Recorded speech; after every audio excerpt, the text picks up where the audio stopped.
本节目由高活营养好奶源、地球宝宝超爱喝的美素佳儿冠名播出。本节目由爆梗有实力、深睡来助力的喜临门赞助播出。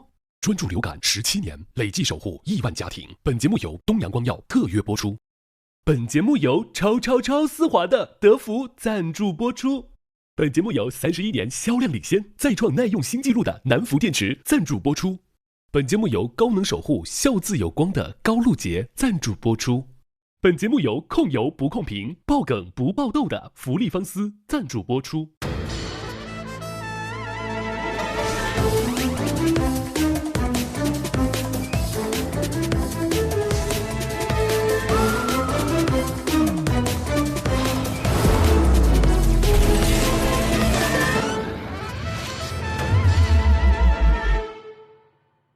本节目由高活营养好奶源、地球宝宝超爱喝的美素佳儿冠名播出。本节目由爆梗有实力、深睡能量满格的喜临门赞助播出。专注流感17年，累计守护亿万家庭。本节目由东阳光药特约播出。哎呀妈呀，好久不见！他们让我拍点素材。哎，我们这边好暗哦。对，好黑呀，我们的脸，好难看，我们俩丑到爆哎，为什么？哇，你更丑。这美颜用到好假啊！这没有美颜，这一点美有没有啊？一点没有。人原视频，我原视频这么年轻啊？啊，我原视频帅帅到爆啊！你怎么还像？我们还是没老啊？还像年轻的时候，差不多哈。对呀，没有老。哎，就是赚的多了一点。神经病。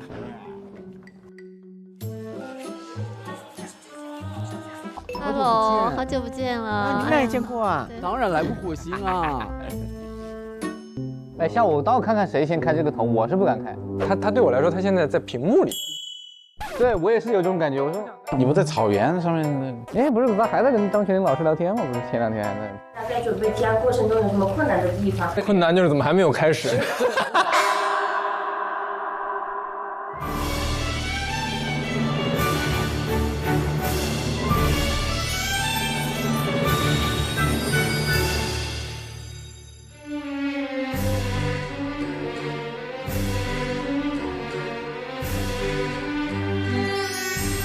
各位亲爱的朋友，在地球开会是最烦的，在火星开会是最爽的，因为我们是火星情报局。让我们热烈欢迎火星情报局局长登场。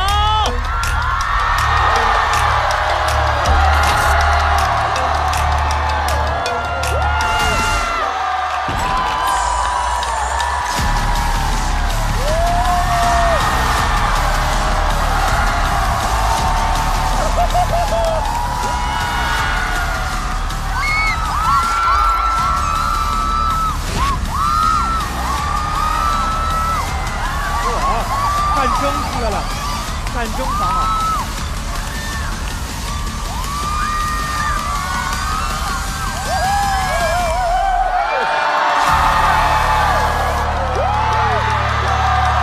好，哎，各位好，哎，大家好！在地球上开会是最烦的，在火星开会是最爽的，因为我们是火星情报局。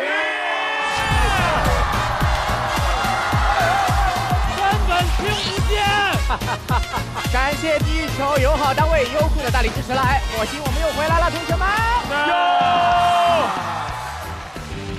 我们还是要隆重欢迎一下那出现在火星势必引起轰动的邓正伟老师！谢谢各位，谢谢各位，谢谢各位，谢谢各位，谢谢各位，谢谢各位，谢谢各位！哎，大壮，如果我没猜错的话，他应该是从第1季的时候录预备带的时候你就在了。对对对。后来正式录的时候没选上。那时候是录过小 demo。然后我一直就待着就谋了，然后这个节目对于我来说就谋了，呆谋了。而且2位已经很久没合体了，南薛北张，还有西洋底哦，西洋底哇！开玩笑，3大综艺神兽啊，终于聚集了。谢谢承让啊！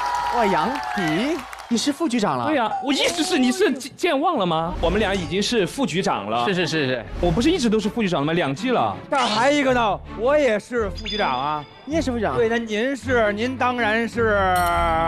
那开玩笑。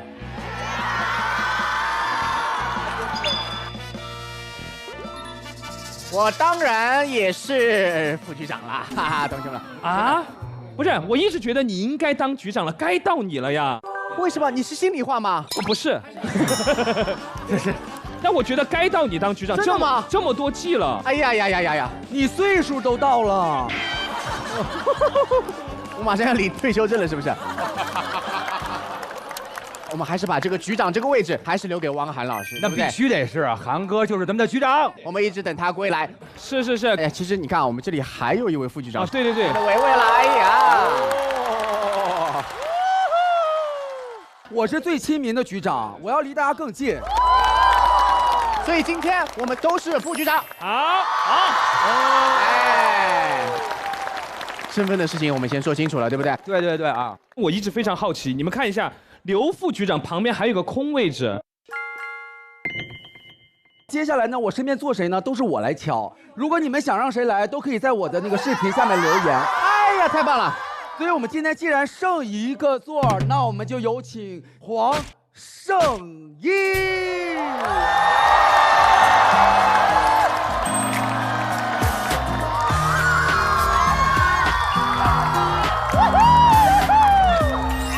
好美哦！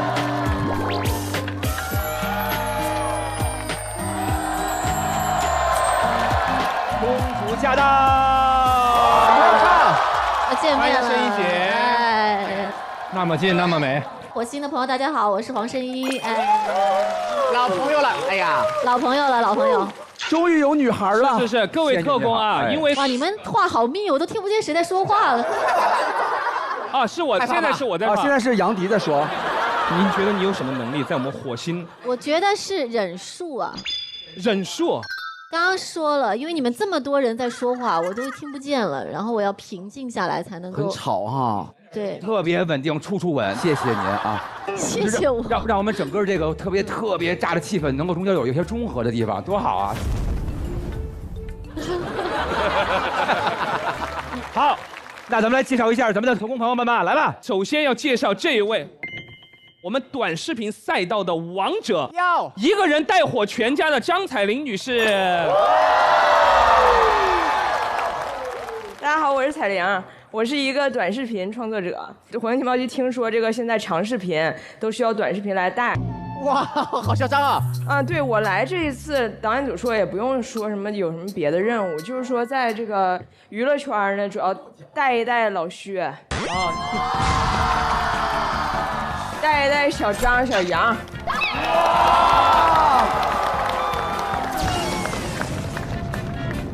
哇哦！啊，就这点任务啊！谢谢大家支持。反正我们录一期节目，帮我们出800个短视频，好不好？就靠你了啊！哇，下一位，王子红凡。Hello， 大家好，我是黄子啊。哇，黄子，我们俩推荐你，你不要垮掉啊！好，没问题，我努力。期待。今天见到各位副局长们，大家也可以叫我这个局长子。哎，局长子没有。其实是想，这个离副局长的这个距离。谁是父亲？我们是副局长，不是父亲。太客气了。但是其实说这么多都不重要。今天其实我先谦虚一下，我觉得来到这儿啊，这个所以说啊，今天我来这儿最主要的说话要这么快吗？你是不是有点紧张啊？嘴是租来的，这是一上来，因为我害怕万一就是你们仨随时有可能就是进来。哦，我们绝对不会打断你的，你相信我们好吗？好，你就说，真的你说好，你说。其实我们认为呢，肯定不会那个，对。你也不要老相信我们，没事，你说你的，保证你的完整性。我想向各位副局长们来申请一下，介绍接下来的这位重磅来宾。哪一位？首先，您请起立。各位观众，现在站在我身边的这位，就是我心目中中国古典脱口秀的天花板 ，sketch 文本创作奇才，国内脱口秀专场数量保持者。喜剧赛道的终极卷王，我心目中的喜剧之神，教主刘洋。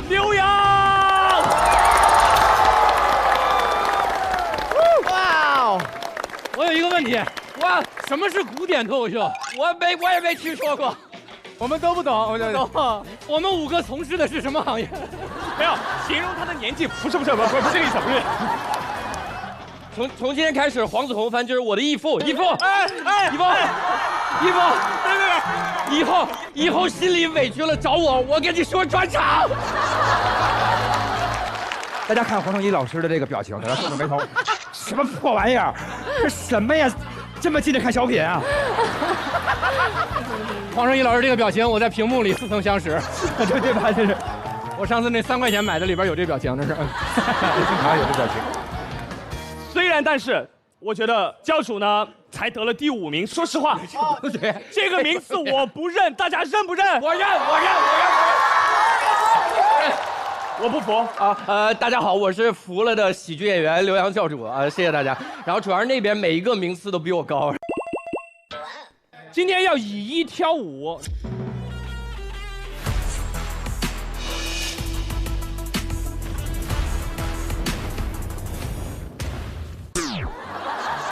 哎，没问题，天花板在这趴过谁，对吧，教主？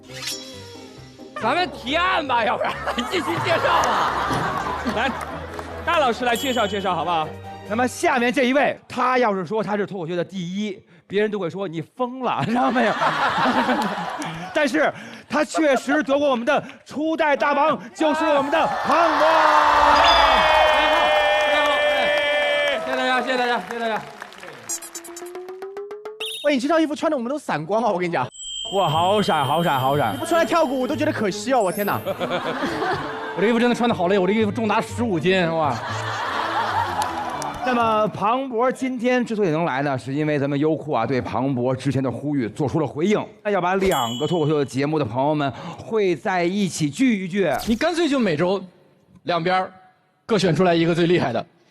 然后他俩 PK 一下，而且我已经把我这个 idea 准备卖给那个第3方的平台了啊！观众看完最后也会说一句优酷。但我觉得今天做的还不够彻底，因为我发现还是有非脱口秀演员。啊，行，我马上把刘维请走。来，我走，请离场，你们都走。我也走了，走吧，我走。我也留着，你可以留着。先留一留啊，难得来。因为这是咱们这个初代大王嘛，下边就是咱们这一届的大王。哎呦，啊，他们就是我们的漫才兄弟。都是冠军啊，对不对？对。现在谁的费用贵啊？这个，毕竟他们是2个人，对。哎呦，有道理啊！来介绍一下，对。有点大会有点尬，帮下忙啊。Hello， 大家好，我是徐浩伦。Hello， 大家好，我是谭湘文，我们是漫才兄弟啊。哎呀，我们从小就看《火星情报局》，喜欢看《火星情报局》。哎，对，现在就是去火星情报局了啊！我们模拟一下这个感觉。哎，是现在打断吗？不是，还没到，现在不打断啊！好，火星情报局到了，嘎叽的。哎，你好，我是何炅，哪有何炅了？这里面啊，大哥，这汪涵是吧？那是我是汪涵，没有汪涵，现在要打断了，现在打断，不要说了，没有了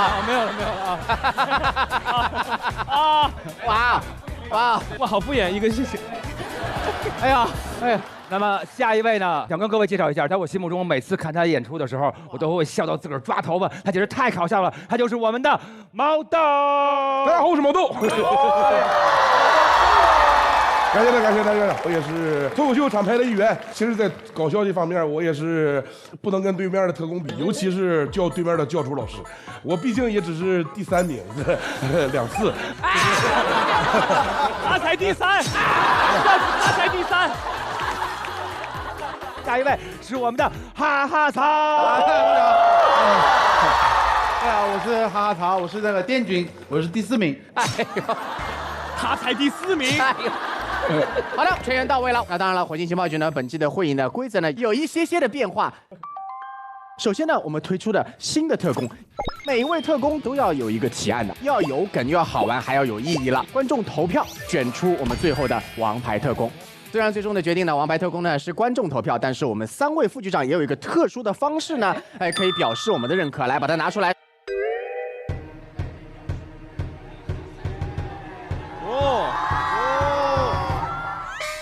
阿卡潘达，西娃娃，这是什么？知道吗？这是个垫子。如果你们谁讲得好，我们就会把它往他的屁股下面这么一塞，他就会高人一等。哎呦，显示你的厉害。我们一共有9个哦。对。讲得好就给他垫起来，有可能有一个人独得9个，直接冲到那个顶上去。我的天哪！哎呀，哇塞！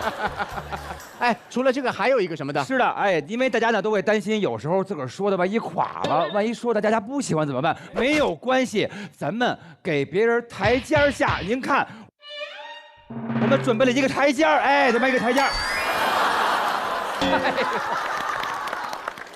谁要是说一个笑话，哎呀不好笑垮了，给自个儿下个台阶，哎，哎呀太棒了，尽善尽美的一个节目。好了好了，那我们全员到位了，同学们，我宣布火星情报局第7季第1次会议正式开始。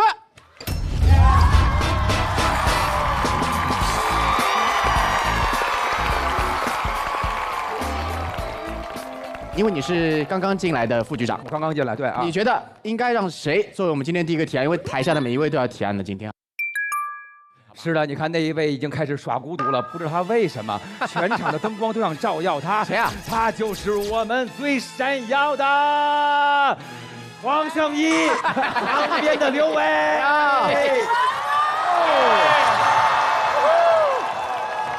大家都知道我提案的风格，所以说我发现要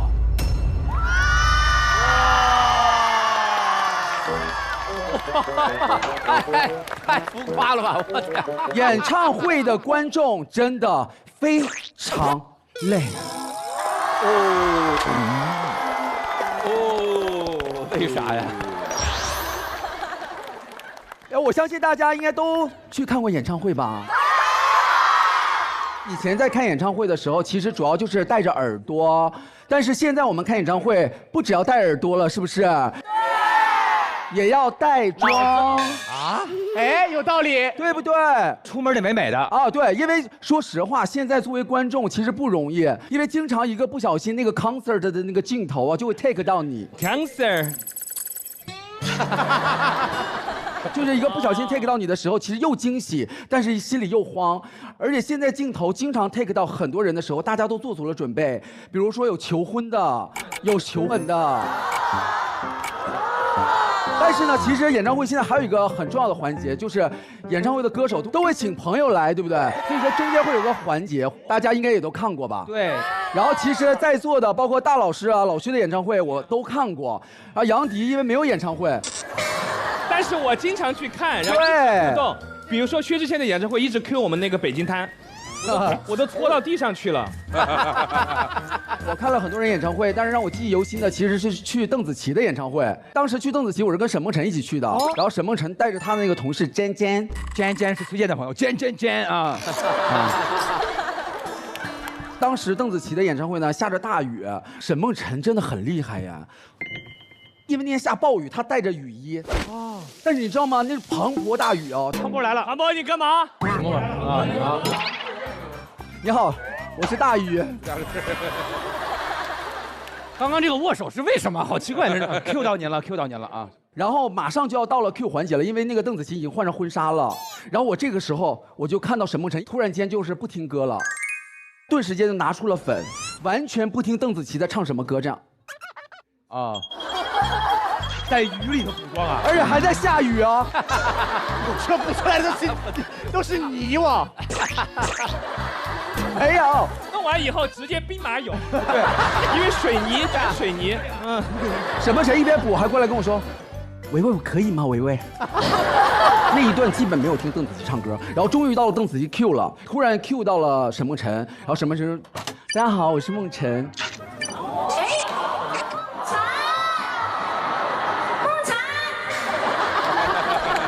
然后我们其实氛围都非常好，然后到 Q 完梦辰了之后，然后就开始 Q 那个鹿晗，然后突然间镜头给到了尖尖，他的同事，然后我们当时是以为一扫而过，后来发现镜头不走了，对着他拍，一直在真真的脸上，然后邓紫棋一个人僵在这，再来一个，你是谁呀？然后我当时想说怎么办，后来我突然反应过来了，真真坐的是我的座位。天天哪！哇，伤人了，伤人了！等一下，也就是说邓紫棋根本就不认识谁是刘维，不是邓紫棋不认识，有道理哦。好伤人哦！是转播老师不认识我啊，真的假的？所以说那个时候镜头就在珍珍的脸上，他叫着尖尖的时候，哎，刘维你也来了，就好尴尬哦。对呀、所以说就是台下就静止了，然后现场就安静了，然后珍珍突然看到镜头说，哎，怎么是我？然后珍珍的气质是跟你一模一样的，是吧？跟我还蛮像的，怪不得会认错。其实说实话啊，虽然来看演唱会的时候大家都是有备而来，但是我没有想到我来看演唱会的时候，老薛对我有备而来，因为在那个演唱会快结尾的时候，他还帮我宣传他给我写的《藏起我》。哎呦，他来我演唱会嘛，我说哎帮他打一个歌，结果我打歌的时候他走了。不是，好辜负人。没有，提早走了，我知道，绝对去看邓紫棋演唱会了，对不对？没有，大家这么好朋友，凭什么早走？耿耿于怀，为什么早走？这么难看吗？因为我旁边坐的是岳云鹏老师。岳云鹏跟你一起走了。岳云鹏老师说这么大雨可以走了啊，因为岳云鹏老师说看过这么多场演唱会，我们都要提前离席。岳云鹏说 Q 也 Q 完了，可以走了。对，我们的任务达到了啊，所以才走的。但是我走到门口我就听到了，然后我还在回头一边拍一边走的。我跟你说，我都是看到最后。真的是啊，你骗人，你也提前走了。我看到最后的，看到最后了，因为你最后没 Q 我嘛。你没有 Q 过我哈？没有，我是看到了最后。很多艺人的朋友来我们演唱会的时候，确实他们在最后一趴是要提早走。为什么？因为如果他跟大家一起散场的话，他就会被围起来。对，一般都会安保会提前就快要结束的时候会请走一点。有的时候会被轰哎。啊，安保会来轰的，会的，看到一半嘛，或者有人问岳鹏，走，去，干嘛呀？因为他怕你结束的时候引起慌乱，滚出去，别闹滚了，滚出去！没有这么严谨，没有礼貌了。但是我跟你讲，我虽然老去看演唱会，但是杨迪比我还厉害，杨迪可以一个歌手的演唱会看2次，哎呀，还不止。反正我确实经常看演唱会，杰哥的演唱会看的最多。我当时在长沙场的时候，我就跟何老师一起去的嘛。然后我跟何老师中间还坐了一个何老师的亲戚。网友看到之后还说，你看连杨迪和何老师都买不到联票，就当时还说这个一票难求的感觉。后来杰哥那个北京演唱会，我跟刘维又去看了。对，他跟我一起去的。去之前的前几天有很多热搜，他不是有那个互动嘛，就唱歌。你喜不喜欢这个演唱会？人家也没唱到这个程度吧？你这是在什么玩意儿？电音那个电音互动，你们看到没？明白。怎么样？这个演唱会好不好玩？下面的人说好玩，好玩。什么东西啊？电音河南人。最后那个麦传过来以后，不是传到我就电音了嘛？电完以后，我就传给左边的于文文，让刘维就坐在于文文的左边。我想要来了，我来了。刘维已经准备好了，来。结果于文文是这样子，于文文传完以后，他把麦往回递，我不唱了。接下来和谁想互动？我把。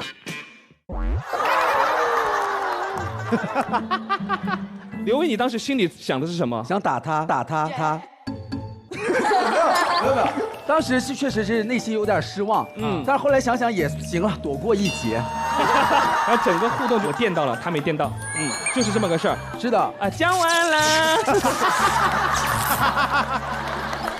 我还有一个朋友嘛，叫王啸坤，你们应该知道哈。那当然了。哎呀，知道，可有意思了。他就是有一次演出演还特别开心你爆了。他在台上就已经不管，因为音乐节嘛，哗把衣服就脱了。脱了以后，因为他一脱的一瞬间，已经刚刚脱掉耳机里，就说马上穿上。哇，这么厉害吗？真的，一套连招，就马上脱，马上演，因为还是有些限制嘛。这个纯酒场的我以前演过，就是商演跑太多之后，完全忘了地儿。比如今天来到西安了嘛，一上来就说，现场的朋友们，没有你们西安的好。弄乱了这种都会有啊，对，好嘞。所以呢，我这个提案是有原因的，因为我觉得呢，现在的歌手啊，光唱歌真不行。所以我幻想了一下，如果今天这几位歌手在这个舞台上拼盘演唱会，我觉得应该给大家一些不一样的表演方式。接下来的拼盘演唱会，原歌手都不出场。大家叫的太早了。对，这个拼盘演唱会是刘维一个人拼啊，自己拼自己。我是要先把他们的歌拼在一起，然后让他们看一看。如果他们觉得好的话，未来你就可以演唱会上看到2.0版本、Plus 版本。大家期不期待？刘维要唱歌了啊！好，王子帮我一下吧。好，王迪老师也帮我一下吧。哎呀，别假了，我们排练过的。排练过的，好。练了4、5遍，不要整得好像即兴的一样，这个一看就不即兴。来，没事儿，你就电音杨迪嘛。我来了。老师，我可以了。来，这一看就是即兴，这灯光。不会有即兴配乐吧？哇！从前有一个男孩爱上了一个女孩，终于他鼓起勇气想对她说：“你是……我是一颗糖，一个什么糖？我是一颗糖，一个什么糖？我是一颗活力四射、朝气蓬勃、五彩缤纷的跳跳糖。跳跳。为什么？流血了，你没事吧？怎么能哭呢？一切会好的，一切都去吧，你就得想着。没事儿，你家在哪儿？我帮你叫车。我的家在你心里，在我的心里，那不如就叫滴滴吧滴滴吧。我为什么要在背面看这个表演？我想去那面。你好像一个人，我像谁？像前一样求之不得。这么准？你在世俗里的名字重要了。怎么了？他是谁？你为什么要这样对我？还要我怎样？又怎样？你突然来的关心就够我悲伤。为情所困，不要再为情所困了，我们都要快乐，好不好？好。一起跨起来，跨起来，家家都张灯结彩，每天都逍遥自在。跨起来，跨起来，新一年超级精彩，快乐会无处不在。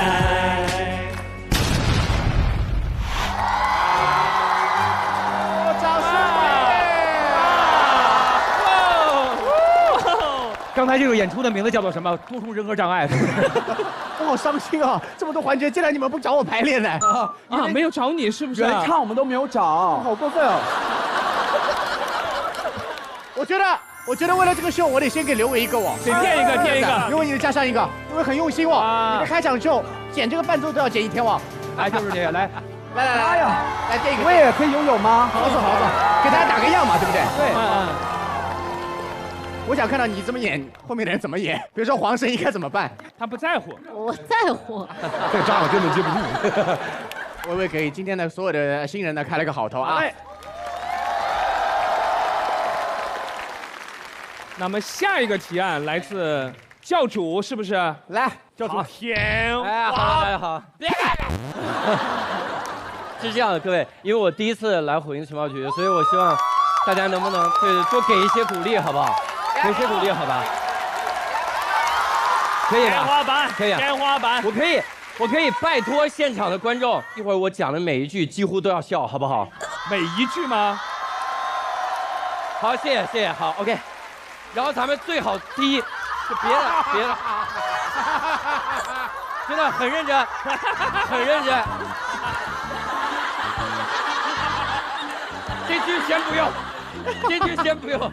那个大家也需要冷静一下。太不冷静了。我给你解释一下我紧张的原因。我的稿子第一句就是我最近在追一档离婚综艺。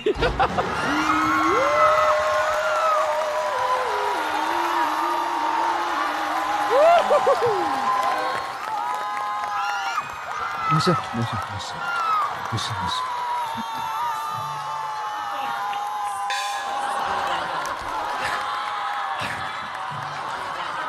我发现，